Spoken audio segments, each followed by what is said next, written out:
listening to Diminishing Returns, the podcast about sequels, prequels, spin-offs, and reboots. I'm Chris Scott, and across from me, underneath the moonlight, he's the sight that almost stops your heart. It's the thriller himself. It's Mr. Alan Johnson, everyone. How you do, pod people?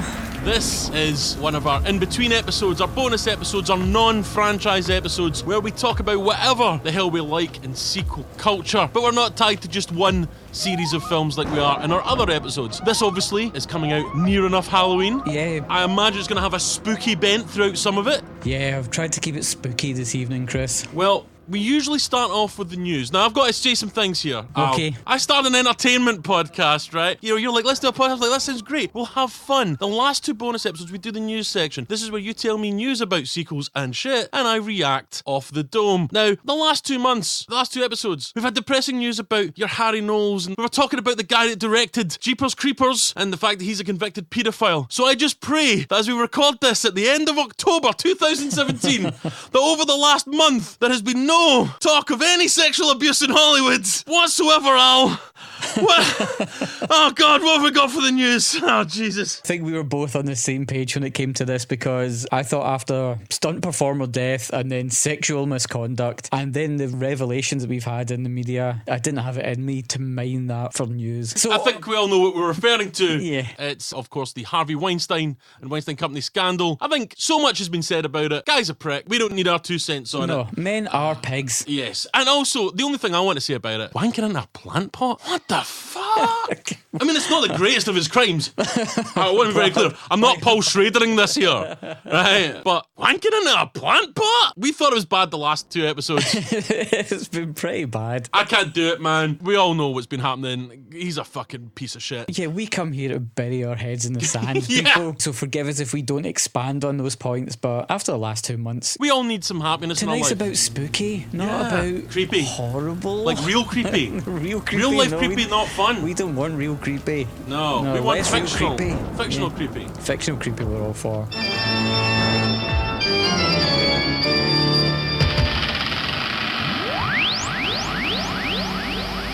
John Carpenter has confirmed that he's writing the score for the upcoming Halloween project. Now, he's not confirmed whether that score is going to be completely new, whether they're going to revamp the existing score, or whether it's going to be an amalgamation of new pieces and existing pieces. Okay. But he is on board and raving about the makers of this film. The guys from Eastbound Down and Vice Principals. Yeah. I like them. They're good guys. Yeah, and I need to say this now. In Hollywood, I like their films. I assume they're good guys. I mean, fuck, who knows anymore? No. Shit. It's already creeping back in. I like the fact that they've given it to people who aren't an obvious choice. There's a mainstream horror film that's pulled in these kind of comedy guys, but they're obviously fans of the genre and certainly the franchise, because they've got a pretty solid vision of what they're doing, and Jamie Lee Curtis has returned That's cool. to the franchise. It's always this thing with us, early signs look good. Yeah, I mean, at least they're trying something on the surface different. This has got me interested. I think I'll at least give this a go. Yeah.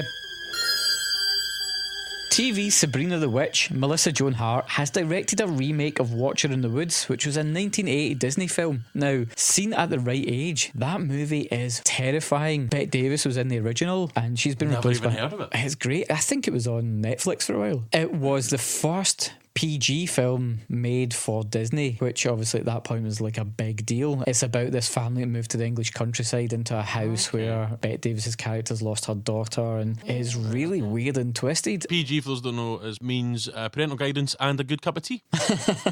So when it was first released in 1980, some critics referred to it as the Disneyville horror. That's how sort of close to the bone it was. Melissa Joan Hart has directed this because when she was still starring in Sabrina, her mum actually pursued the rights from Disney to try and get Hart to star as the character Jan, the lead of the two daughters in the family. There was a bit of a rights issue. By the time they've actually discovered the rights, now Hart is 42, I believe, and is now too old to play Jan and not old enough to play the Bette Davis role. So she's directed the film for Lifetime. Who's the new one? Anyone of note? Angelica Houston is replacing Bette Davis. That's a good fucking choice. Always awesome in everything that I've ever seen her in. Certainly the trailer looks interesting. Unexpected, but cool. Also, the lassie from Sabrina the Teenage Witch is now 42. So I'm sure there's a lot of people out there who now feel really fucking old. More remake news, and Larry Cohen, screenwriter of Maniac Cop, has slammed Nicholas Winding Refn's remake. Now, that movie was set to shoot this summer, but could now be scrapped entirely. Why? Because he holds so much power? That doesn't seem right. Apparently, Refn has been unable to secure the production budget to actually get the project going. Now, the script is written by Ed Brubaker, who's like written amazing books. Marvel's Daredevil, got his own series called Criminal, which is great. I've heard of that. So he has written a draft of the script. Now, Larry Cohen says the script is shit. Really? I mean, no, I hope I'm not putting words in Larry's mouth. I was going to say, he sounds like a real wordsmith. It's not a pure horror film, is how he described it. Is it about how the real Maniac Cop is all of us? Isn't that the way? You know, you look deep inside yourself and you find your own Maniac Cop. Right. The Maniac Cop was inside of you all along. Looks like it might not be happening now. I've never seen Maniac Cop. I bet it's right up your alley and you love it. It is brilliant. Yeah. Bruce Campbell, 80s B-movie. Called Maniac Cop. I'm kind of in already. Robert Zadar plays the titular cop. It couldn't get better. Dear listener, if you could just see the excitement on Alan's wee face right now, the light that has appeared in his eyes as he's talking about Maniac Cop. What else have we got? Oh. So more remakes on the way. Fuck me. And it's looking like Justin Lin from the Fast and Furious franchise and also director of Star Trek Beyond will direct a new adaptation of Lone Wolf and the Cub, which you must be aware of these films. Samurai. The samurai with the baby in the push cart, hence the Lone Wolf and the Cub. A series of bloody revenge films which have influenced everyone from Quentin Tarantino to Road to Perdition. Yep. The screenwriter behind Seven and Sleepy Hollow, Andrew Kevin Walker, has been hired to write it and is adapting from the original manga series. Okay. So there potentially is more samurai bloody mayhem on its way to the screen. I'm down for kind of samurai bloody mayhem. Bring it on. I like my cops maniac. I like my samurais filled with bloody mayhem. I'm a man of simple taste. So there's a Blob remake on the way. Obviously the 1958 Steve McQueen film had a sequel in 1972 and was remade in 1988. But Simon West, the director of Con Air and The Mechanic, which are films I'm sure you enjoy, is taking a more sci-fi than horror route with the film. And Samuel L. Jackson had signed on for the picture, but that was 2 years ago he signed on for the project. And there's a possibility that Halle Berry's also going to sign on. Right, okay. So some real talent involved in what is a real schlocky premise. Yeah, I remember the remake came out and then they showed the original on the TV. And both of them have been quite fun. But I think I was like 9 when I saw them. Yeah. And I have had no itch to go and revisit those films. Schlocky fun is the best way to sum that up, particularly the 58 McQueen version. It is like a real sort of Red Scare sci-fi movie, but heaps of fun. As we referenced at the top of the show, real world events have really played into the world of movies recently. Real world dipshits. And so the Las Vegas shooting has seen the Punisher Netflix show and the Death Wish remake with Bruce Willis pushed. Things going on in real world affecting Hollywood's product. There's an I Spit on Your Grave sequel coming out. Now this is a sequel to the charming romantic comedy I Spit on Your Grave. The 1978 video Nasty, which was described by Roger Ebert as a vile bag of garbage. Also, that's what I've got in my Tinder bio.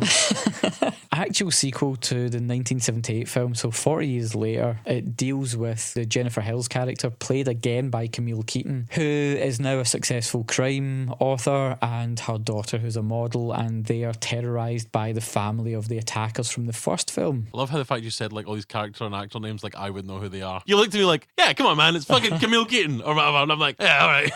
It's a rough watch. Yeah. There is a lot to commend it. I think it's because I don't like the idea of spit. Spit's kind of gross. I thought it was more your aversion to penis chopping. No, I mean... Spoilers. I'm alright with that. Okay. That's what the Dinosaur Jr. song Start Choppin's about, right? Clearly. Yeah, okay. But so this will be another kind of straight video kind of thing, you would think, yeah? I would imagine, yeah. I Spit in Your Grave has been remade already. It was remade in 2010 and with a sequel following in 2013 and 2015. So there's a trilogy of the remake. But this is a sequel This to is the a direct sequel, yeah, which was originally released as Day of the Woman, and it sort of flopped. I mean, to be fair, there you go. There's a marketing lesson for you. You release a film called Day of the Woman, and people are like, ugh, well, that sounds terrible. Oh, why don't we call it I Spit in Your Grave? Suddenly, it's a fucking cult classic. There you go, humanity.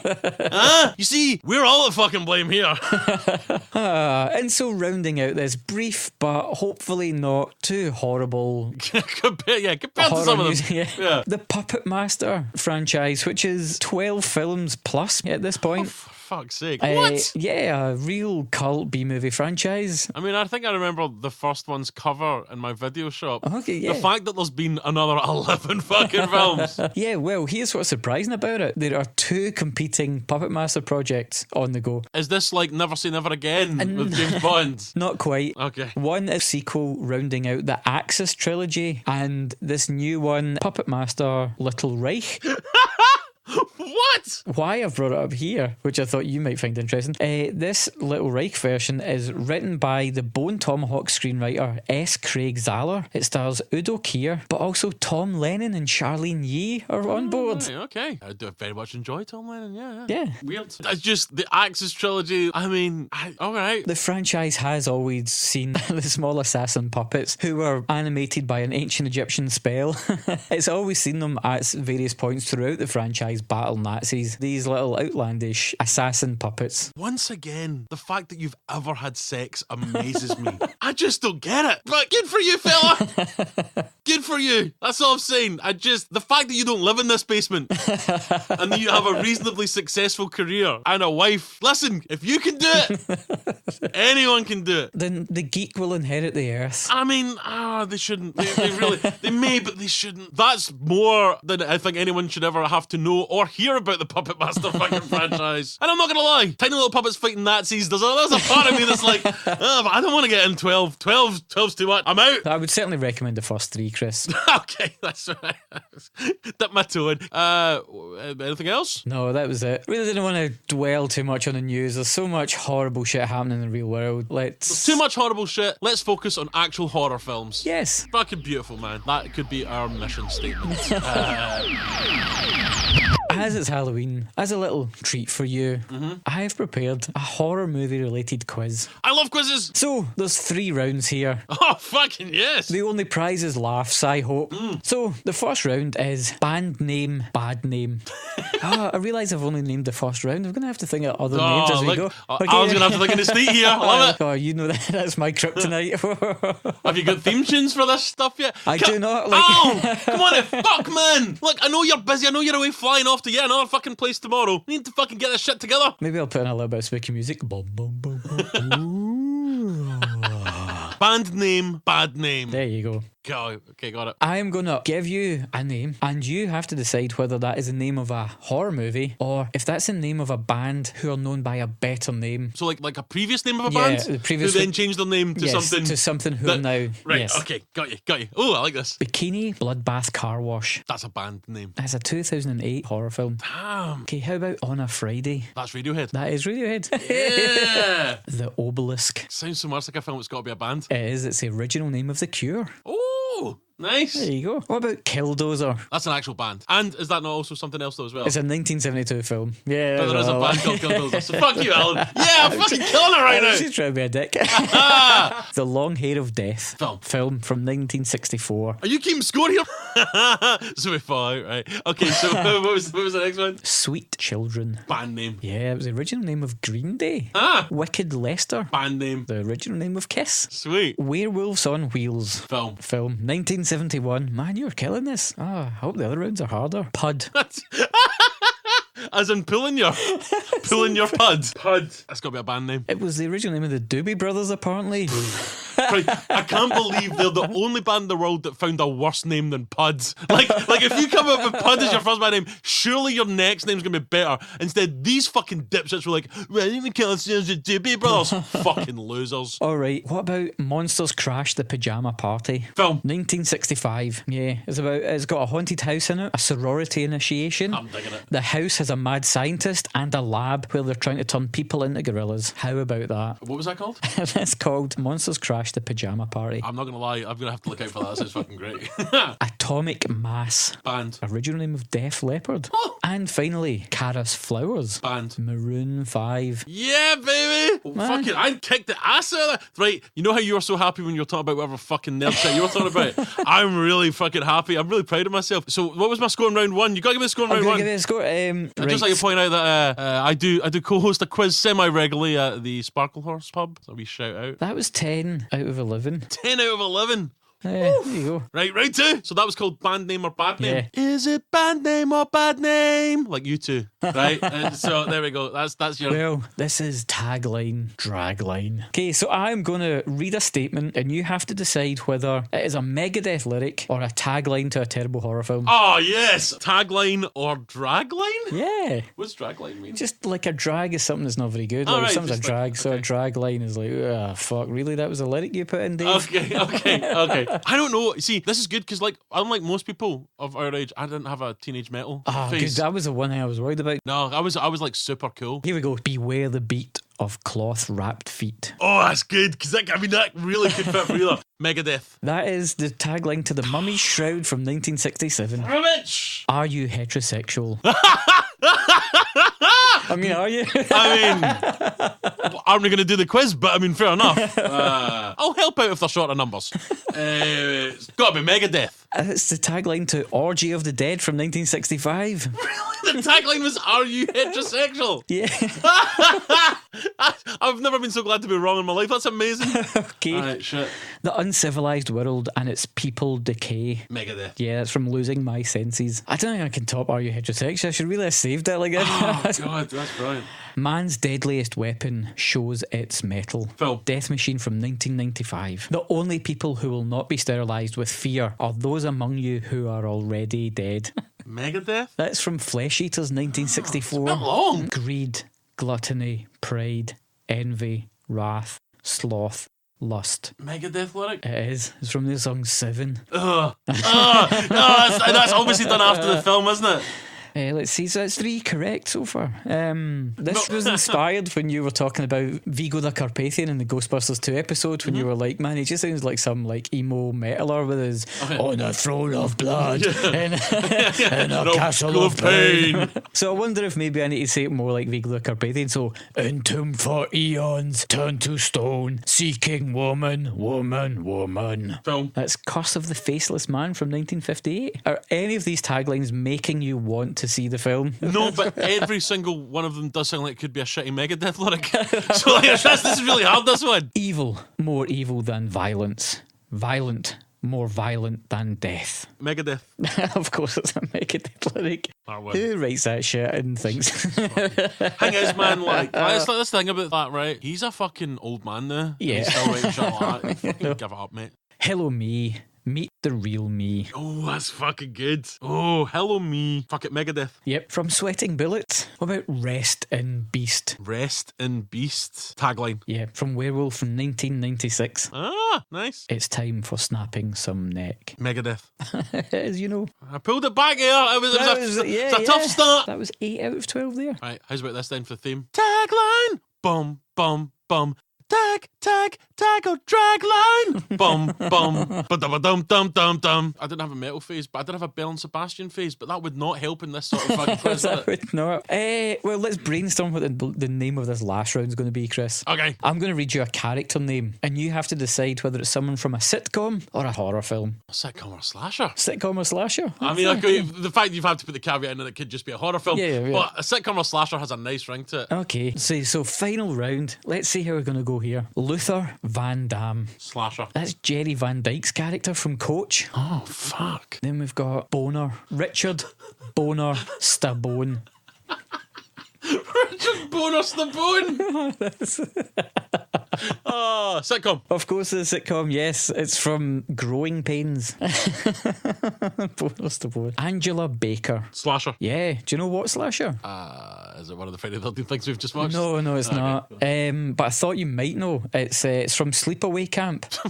And why would you think I would know this? In the second and third of the Sleepaway Camp films, it's played by Pamela Springsteen, sister of Bruce Springsteen. Oh, no way. Yeah, so I thought that possibly. So Bruce's fucking sister was in 2 slasher films? Sleepaway Camp 2 and 3, yeah. Holy shit. There you go. Is she the one that's always wearing like double denim? Getting stabbed while she thinks about the plight of the working man? Mr. Furley. Sitcom. Yeah, that's Don Knotts and Three's Company. The reason I know that is from a Norm Macdonald riff about Don Knotts. Okay. So that's how I'd recognise that. What about Belial Bradley? Spell the first name? Belial. Don't know why I asked, doesn't make a difference. Belial. Slasher. Yes, he's the basket case in Basket Case. Right, okay. Brenda Bates. Slasher. Yeah. Do you know which one? No. It's Rebecca Gayhart's character in Urban Legend. Oh, right, okay. In real life, Rebecca Gayhart is responsible for vehicular manslaughter. That's dark, eh? That's made my heart feel less gay of that. That's awful. Oh, I know, I shouldn't have laughed. Al Borland. Sitcom. Yeah. Richard Karn from Home Improvement. The guy that basically, when I'm a slightly less hairy, I look like him. That's the sidekick guy, isn't it? Tim Tillman Taylor's sidekick. Yeah, basically, if I wear a check shirt and shave just a wee bit more than I am right now, I look like Al. That's how I know that. How about Horshack? Slasher. No, but interestingly, that's Arnold Horshack, who's played by Ron Palio from Welcome Back, Kotter. Okay. And that actor played, which we've just seen, he's the guy that's killed in the opening scene, Jason Lives, with Tommy that goes to... Oh, he's his pal? Yeah, he's the guy that goes to Unearth Jason. Yeah. Only two wrong so far. Gage Creed. Oh, man. I just want that name. Slasher. Yeah, he's the murderous kid from Pet Sematary. I've never seen it. That's one to watch. Francis Mulcahy. Slasher. No. Damn it. He was a priest in MASH. Ah, fuck, I knew you had name somewhere. Damn it. Seth Brundle. That's The Fly. It is, yeah. Big Daddy Zombie. I mean, that's got to be sitcom, obviously, now. No. I've defeated myself. He just went too lateral on that. Geraldine Granger. Slasher. That is Dawn Frenchie's character in The Vicar of Dibley. Jesus. Does she kill anyone in it? Can I get a technicality on this one, guys? Ernie Pantuso. Sitcom. Yeah, that's Coach on Cheers. Sweet. Cropsey. Cropsey. Slasher. Yeah, that's from The Burning. Right. Which He's stars called Cropsey. Cropsey. It's from a popular upstate New York urban legend about this sort of boogeyman style character called Cropsey. Right. That film is notable because it's special effects by Tom Savini. It has the Asian guy from Short Circuit who's not Asian in real life, and it's got Jason Alexander from Seinfeld with hair. Oh, I mean, notable's a strong word. Cropsey sounds like he'd be a character that was in one episode of A Feed the Sane Pet. That's right, yeah. He's come to borrow money off Nev. Yeah. Once again, if you're young and listening to this, I can only apologise. But, this is how old people talk when you're not around. Okay. Oh, was there more? There's one more, yeah. Oh, fuck, bonus question! So let's round out with this last name. Arnold Jackson. Sitcom. Yeah. Gary Coleman from Different Strokes. Yeah. The whole world doesn't move to the beat of just one drum. What might be right for you may not be right for some, cause different strokes makes different strokes, Chris and Alan. Sitcom and slasher, it takes sitcoms and slashers. That was your weakest round. Okay. Five wrong there. But out of 16. So percentage-wise, that might be roughly about the same as... That's 11 out of 16. That's pretty good going. Add it up. I want a final total. I know this is going to take time, but I don't care. So it's out of 39. Yeah. And you scored 29 out of 39. 29 out of 39. Not fucking bad. The classic out of 39, like every quiz should be. 29 out of 39. Fuck, you're better than all of you listeners. Yeah, who weren't even playing. Yeah, you fucking idiots. Well, it's funny. Would you like the listeners to play in a competition? I mean, I'm not that bothered, but okay. Because yes, I would, Alan. Because for our UK listeners, I have a prize in my house that I stumbled upon. Okay. It is a sealed copy of the first season of a television show based on a popular horror movie, and I can assure you it's none of the good ones that you're thinking about. Right, okay. But I have that sealed DVD, season 1 of the Poltergeist TV show. Right. And that is available to, let's see, what will we do? The first person that can tell us via Twitter. What is our Twitter handle, Chris? Our Twitter handle is @Diminishing Pods. So I used a clip in our last Friday the 13th episode. Friday the 13th, part 4, 5 and 6, available wherever you get your podcasts. Yes. That clip comes from an 80s horror movie. In that clip from that film, two characters are talking about a franchise that exists within that movie, but not in real life. But it does share its name with a beloved Bill Murray comedy. So I need the name of the fictitious horror franchise. So, in our last episode, Friday the 13th, part 4, 5 and 6, there is a clip in that Alan has put in the show, which does not involve the Friday the 13th films, It does but is not. from another horror film from the 80s. Yes. In which they discuss a fictional horror franchise. What was the name of that fictional horror franchise? Yes. Okay, I'm going to bet you to Nobody gives a fuck. one great British pound that we get no answers to this, right? £1? Let's. 100 pennies, one great British pound, which, let me be clear, is not worth what it used to be. All right, we'll shake on it. Yes. Brilliant. Okay. Please don't. Now, I can't believe I'm doing this for my own podcast, but please don't engage with us on Twitter regarding this. Please restore my faith in horror-loving humanity. I'm now self-sabotaging my own podcast just so I don't have to give Alan a pound. But that's not the only reason that people should talk to us on Twitter, is it, Chris? That's right. You can talk to us about anything. Anything, as long as it's not about this fucking competition. Tell us how many you got correct in the quiz tonight. It better be less than me, you fuckers. Brilliant. Okay, so wow, that was some nice quizness. Huh? See what I did there? Oh. Lovely. This isn't my first dance. Wow, that was cool. Are we moving on to our favourite section? You betcha. A maybe slightly spooky themed trailer talk. Dum dum dum. We hadn't discussed that beforehand. We're both such pricks went for it. Trailer talk. Dum dum dum. Can I just say, there has been one giant trailer landed which the whole world lost its shit over. I have not watched it. I don't want to watch it. In fact, if I can make it until the release of The Last Jedi without seeing the trailer, that's my goal. To make it to the release of Star Wars Last Jedi without seeing the trailer. So forgive us if we are not going to talk about. I would also like that happen, but I don't want because I go to the cinema quite a lot. See, I love nachos at the cinema, but I'm aware that nachos are noisy. Yeah, so the game I play with nachos is you get in the cinema, get in during the adverts when everybody's chatting, and you've got to wolf the nachos before a trailer comes on. Yeah, I play that wolf the nachos game whenever I just have nachos outside of the cinema because I have poor impulse control. It's got nothing to do with other people who don't exist to me. I'm a sociopath. It's all the Matrix anyway, Chris. Do you think so? So Matrix, Flat Earth, who caused 9/11? Didn't even happen. Trick question, mate. Trick fucking question. Never gone to the moon. You can't cross the Joan Allen belt. It's well known. Van Allen belt. Yeah, I know it's not really. I know it's not really the Joan Allen belt. It's my compulsive. It's my compulsion just to correct you every Oh, time. holy shit. Maybe Chris really thinks it's called the Joan Allen belt. You fucking dick. Is it not the Melissa Joan Hart belt? Oh, don't try and join in there, Alan. You fucked it. You fucked it. Yes, and we should, fucking first roll of comedy there. I think you'll find. And what road are these chickens crossing over? You fucking pie. First rule of comedy in my world: shut it down. Shut it all down. That's it. I feel we've went off track in this trailer talk. Let's get back to the spooky trailers. I guess let's talk. Should we talk Leatherface? Yes, let's. The George Hamilton story? No, of course it's not. It's about the punk band from the 90s, the Geordie Husker do. Leather. No, because they're not Geordies, they're from Sunderland. No, it's this is, I guess, the prequel to the Texas Chainsaw Massacre. Yes. A film I have never seen. I strongly urge anyone who hasn't seen Texas Chainsaw Massacre to see that. It is a masterful piece of cinema beyond it being one of the best horror films ever. Okay, so this is a prequel, so this about little Leatherface. Yeah. Little Leatherface, a cute wee guy. It's just a cute wee guy with a chainsaw. Yeah. He likes a little massacre. Yeah. He's adorable bubs. I guess it's a kid in a horse head. Well, is it a horse? I think it's a cow head because what I gleaned from the trailer was there is a red... There's a lot more milking in this prequel than there is in the original. Loads more lactation.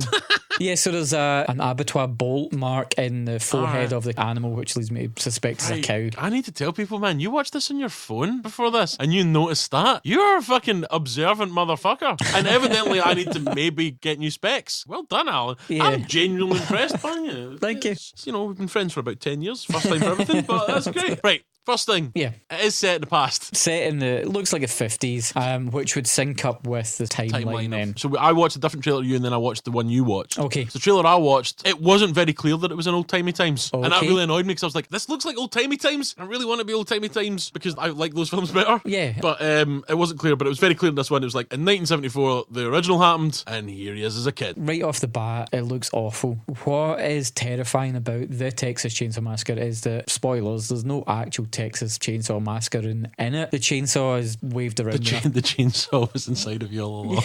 I'm going to say that about every film today.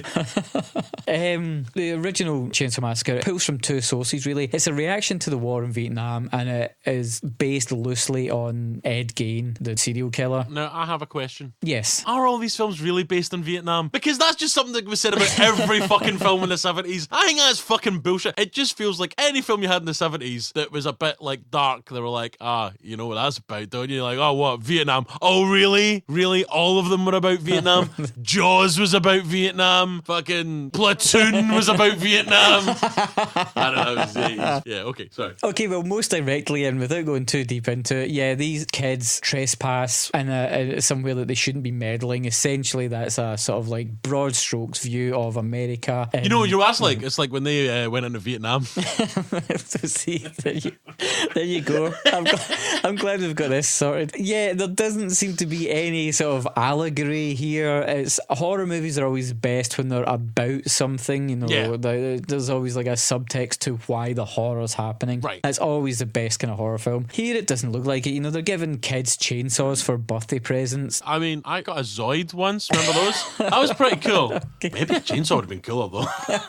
Maybe just a junior chainsaw first of all. Yeah. Like work up. Yeah. It's like when you get like a 3/4 guitar, right? Yeah, exactly, like Lenny Kravitz. He's got a 3/4 guitar. What? Has he got tiny hands? Wait, what? The legend in the industry was that he gets all of his flying V's specially made, so he looks in scale because he's so tiny. Oh my fucking words! You're listening to Diminishing Returns, the podcast about sequels, prequels, spin-offs, and Lenny Kravitz rumours. Oh man, that's awesome! Listen, Leatherface looks a bit shit, I agree. It looks terrible. Is this what we're dealing with in the film? That there's a tiny kid who likes to dress up in dead animal skin or masks, cut things with a chainsaw and get sent off to some kind of mental institution, and so the procedures there basically drive him mad and turn him into this horrible Leatherface killer. But we've already had like a Leatherface prequel, and now this one's trying to retcon the whole Alright, thing. so this is the second go at this. So the trailer finishes with him putting the skin mask on, as we know Leatherface. But the way the trailer has shown us what's going on, it just looks a mess. And I would much rather that they pulled from the sort of life of Ed Gein and is had he your a more... favourite serial killer? Nobody has a favourite serial killer. Trying to catch out there, damn it. So yeah, I would much prefer that we're pulling more from the sort of life story of Ed Gein and the bond with his mother and where his issues stem. So there's something more interesting. Like nobody gets shocked the way you could shock an audience in the 70s. It's not the same now. It was a different time in the 70s, right? America was in Vietnam. Vietnam was inside you all along, Chris. And so the only thing of note from this film that we keep... Leatherface! Leatherface! And the only thing of note in this is that Stephen Dorff and Lily Taylor, two former sort of indie darlings of... Dorff's career's fucked, right? But she's still into like... She still gets stuff, great right? quirky roles and shows up places, and it's always exciting to see her. But yeah, Dorff, I don't remember last time I saw him. That's the only thing to know about it. I love Texas Chainsaw Massacre, and as I was talking about this week, I've got like a real soft spot for the completely off the wall, unhinged sequel. So I like this franchise, but I'm out for this. Yeah. What I would say though is I would heartily recommend Mush, the 1992 album by the band Leatherface from Sunderland, UK. It's an absolute classic. Leatherface, they're a good band. This is not a good trailer. I'm out. So I guess we're going to continue with the horror theme, are we? Yes, please. Al, we've got Insidious 4, The Last Key. I've not seen any of the Insidious films. Me either. Oh, what? Yeah. Right, how? Like this is you. I know. There is a certain kind of horror movie that comes out that I just... that's the thing about horror movies, is that there's a different kind of horror movie for everyone. There's a different variety, like whether it's ghost stories or supernatural stuff or let's like break it stuff. down. Yeah, There's an easy way how you categorise everything. What Beatle would each one be, right? So it's George, Paul, Ringo and John. Why did I do it that way? George, Paul, Ringo and John. I'm going to abort this. I'm going to abort this at the moment because I don't want to have to pick a Beatle to be Rape Revenge. I mean, you could have just not put that in your list, but that's fine. All right, once again there, Alan, yes-anding. Thank you. Thanks again. All right, shut it all down. Insidious, it's just one of these Blumhouse horror films that I tend to avoid. I admire what they're trying to do, but... Whose house? Blum's house. There we go. Yeah, so they're the kind of... Like, they make a lot of horror films, or a kind of horror factory, if you you will. Yeah, quite slick, well made. Yeah, I mean, see for this trailer, I mean, it starts with this chick walking about, and then this like beastie thing actually sticks a key in her throat, which I went, oh, that's quite cool. Well, I have to say, in direct comparison, watching these two trailers back to back, essentially trying to do the same thing, modern horror, jump scares, like loads of fast cuts. But I thought the Insidious 4 trailer looked great. That little snippet right at the beginning of the trailer when the beastie's got keys on its fingernails and sticks one of the fingernails into the girl's throat and locks her voice so that her scream becomes muted. I mean, that was cool. Terrifying. Yeah. I really liked that. I like the imagery of the key on the fingers. It obviously explains the subtitle of the movie. Yeah, like it's about how it's lost its key. Lynn Shay is like some kind of psychic investigator. I assume this woman's a character from the other films. There's the older woman. I can only guess, and yeah. she's like, like I deal with beasties, but actually I'm going back to a haunted house that's a bit different from my normal one. Yeah. What's that? It's the house I grew up in. Ooh. Shit, she's going home. You can never really go home again. Home, Ethan from, yeah. Yeah, my guys. Right, so the beastie thing that was at the start, right? Get us a lot in horror movies. These sort of beasts, hell beasts, apparitions, whatever, they all have very lifeless hair. Jean-Paul Sartre said that hell is other people. I think it's actually hell is a lack of conditioner. That's my real takeaway from this. If you're walking the earth, trying to get souls, you're like, I fucking got lank hair. Really, it must tap into some kind of primal fear of people. Matted lank hair is like... For today, I've come straight from my work, and I can already feel like I need to wash my hair. Okay. I don't have keys for fingers, though, so I'm not... it's not the worst thing. There's always a plus. Yeah, right. So, Insidious 4, last key. I think that's a funny thing. Having never seen any of these franchises, I've seen this trailer now, and I actually think I'm quite intrigued by it. I'm interested. I like Lynn Shay. She is in Kingpin, and there's something about Mary. She's actually a very funny comedic actress. Yes, that's her. That's the old lady. This is the older woman in this, the psychic investigator in this film. The sister of Robert Shay, the CEO of New Line Cinema, the house that Freddie built. Right. Okay. I really like her. I think she's a great performer. But yeah, I really know her for her comedic roles as opposed to this quite like dramatic role. Okay. From the footage in the trailer, it looks like a kind of distillation of Paranormal Activity films and The Conjuring, which is obviously like Conjuring's another Blumhouse franchise. I didn't really like the found footage aspects of it, like when you see things in night vision and there's a bit so they're like she's got some sort of like tech team that they've got a camera that can see the other world, I guess, and she's walking about and she can't see it. Yeah. Now here's the thing, right? Basically, she's walking about this like basement, and they've obviously got this camera set up where they're like, we can see this other world stuff, right? And they're like talking her through an earpiece, like, no, there's something in front of you, and she's like, I can't see it. And it's like, all right, be careful, you're about to touch it. Give her some fucking goggles, guys. Do you know what I mean? Like, you've figured out how to view through your AV technology into an other realm, a different plane of existence, and you can't hook this woman up with a set of goggles, you cheap bastards.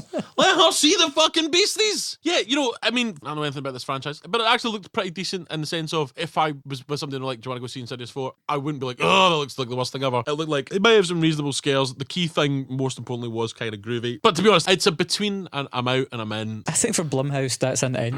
Right, from your point of view. So I'm in. And yeah, for me, after the surprise this year of you really rating the Annabelle Origins, really strong, but it was decent. Yeah, yeah, you enjoyed that, and also I watched Ouija Origin of Evil and really enjoyed that. I think I'm going to give Insidious 4 a go. Right, brilliant. Listen, we've got to be open to new things, mate. Do you know what I mean? At our age, our bodies may be decaying. We've got to keep the mind fresh. Yeah. Mind fresh. Oh, yeah, sharp. Speaking of a film that I think will help keep our mind fresh because of its intellectualism and themes, it's Boo 2, a Madea Halloween.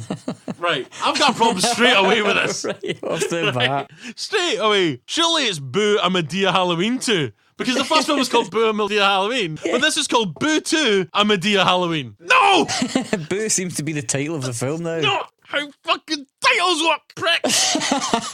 Oh, Jesus Christ. Tyler Perry, we need a word with you about sequencing. Yeah, so this is, of course, the sequel to, we talked about this in our Halloween Halloween-esque bonus last year, where it's Tyler Perry. For UK listeners, he's not that well known over here. Well, I don't think the first one had a release in the UK, and I don't think the second one looks like it's got one. We talk about it just because it's so crazy. This man has made a killing of this sort of... for UK listeners, it's effectively kind of like a Mrs. Brown's Boys kind of vibe. vibe, where Madea is the matriarch of this family, but it's basically Tyler Perry is dressed up as this woman, but also all the other characters, so it's a bit different. It's like that mixed with like the clumps or whatever. Yeah, I was going to say, it's like Tyler Perry as a younger man saw Eddie Murphy in The Nutty Professor and was like, oh, if I put a biblical spin on all of this, I could really make a killing at the box office with black cinema for black audiences. And to be fair, what this is basically, this is a great thing in theory for us, because we're always like, we want diversity, black-owned properties is a good thing. But these films look fucking terrible, dudes. Yeah. This is just looks like shit. Well, as you observed as I was watching the trailer, I laughed during the trailer. I was just about to bring that up, Alan. Why, thank you for bringing that up, that you laughed.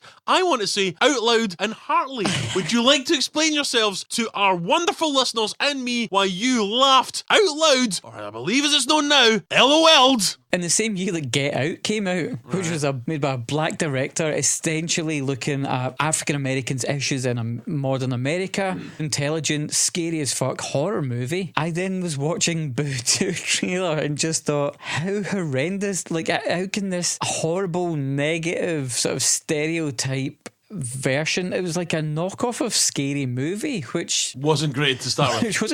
It had a Rings joke in it. Like, so these are wildly out of date jabs to be poking at horror cinema. I mean, Get Out was one of the best films of the year, and here we are presented with the next kind of black owner creator horror film is Boo 2.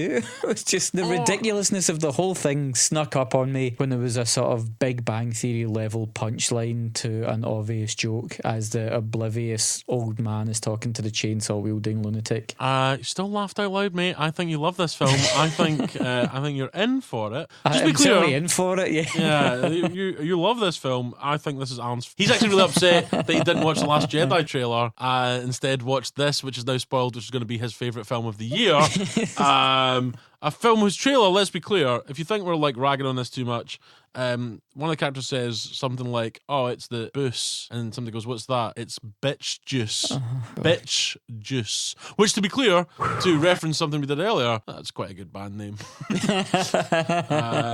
Yeah, so you're in. I think we don't need to hear from you, Alan. I think we can all, because he laughed out loud heartily at one point. Not letting you say you're out. When we do our year's returns and we look at what we're coming in, you are in for this. All right. As for me, you know how there's that book called The Denial of Death, right? And I've never read it, but I believe the theory of the denial of death is that everything we do as human beings is basically to displace our fear of dying, and it's to make us sort of forget that we are all going to die. We are denying this essential truth of our life. We're trying to make our minds forget about that and just do something else. Not me. Now I'm doing everything I can to forget about Boo 2 and Madea Halloween. I will welcome death after seeing that fucking trailer. The denial of Madea is now my fucking philosophy. So I'm in.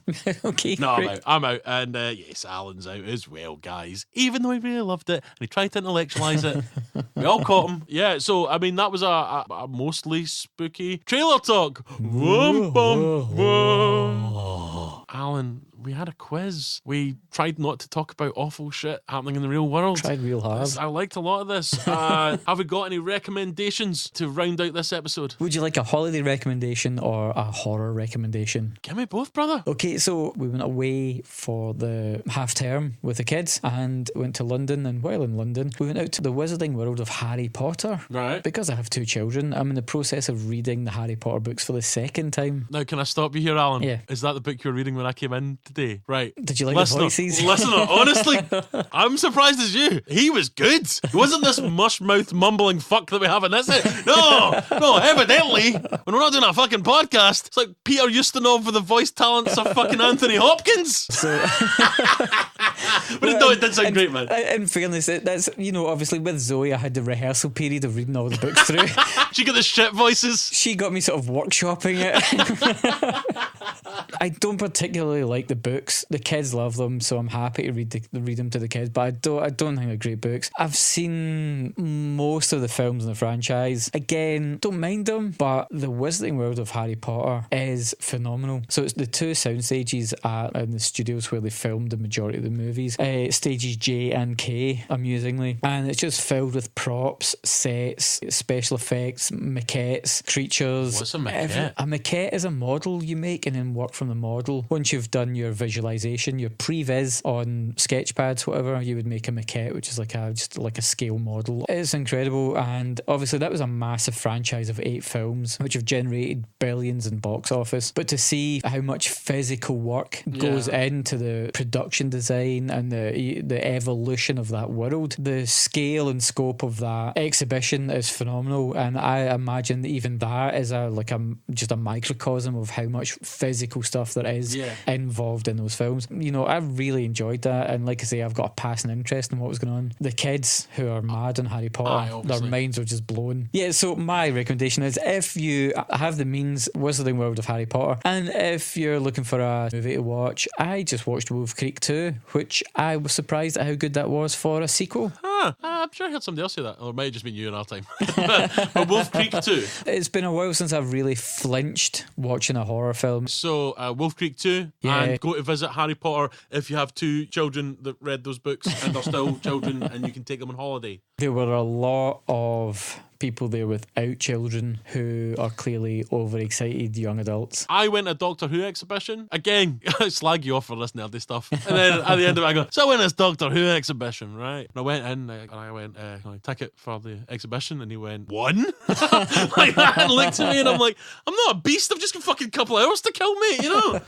1, you know, if you were some kids, or like, and I was generally the only person there, just himself. Oh, really? I looked creepy as fuck. I was just like walking about looking at Cybermen with people there holding their children just a little too close because they were like, oh, fucking this guy. I'm not gonna go see the Harry Potter thing because I don't have kids, and I've never read a Harry Potter book. I think I've seen 1.5 films, so it's not for me. Wolf Creek 2, maybe. For me, recommendations: Blade Runner 2049. It's not as good as some people are saying, but it's very, very, very, very good. I saw it in the IMAX, looked great in the IMAX. Okay. The Oscar Pistorius cameo was weird, but you know, there you go. Come on, Blade Runner jokes. Well worth seeing. People forget that Blade Runner itself is quite languid in places. It's not like whiz bang action. It's very divisive as well. It flopped on release. It's only latterly that it became quite revered, and so I can easily see this be the same thing with.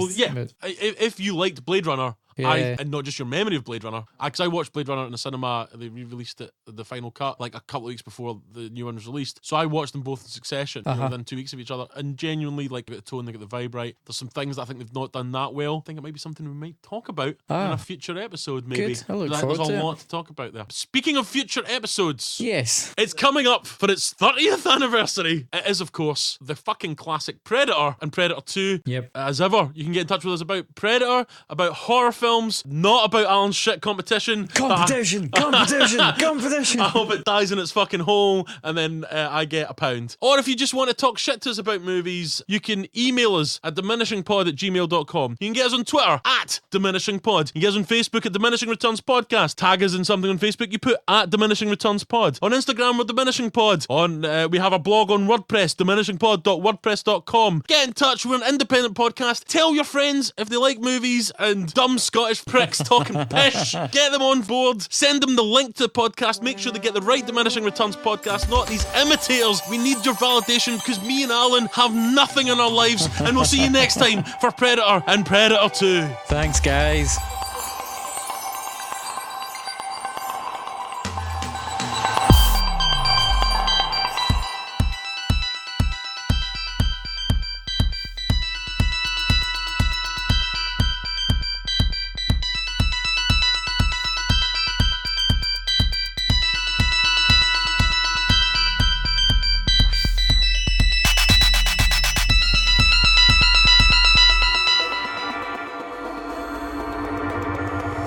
This is like when Jaws took it personal. Yeah. He starts following him in the supermarket and stuff. And he goes to like Miami and shit, right? Yeah. Follows him down to the Florida Keys and Jaws mission to Moscow.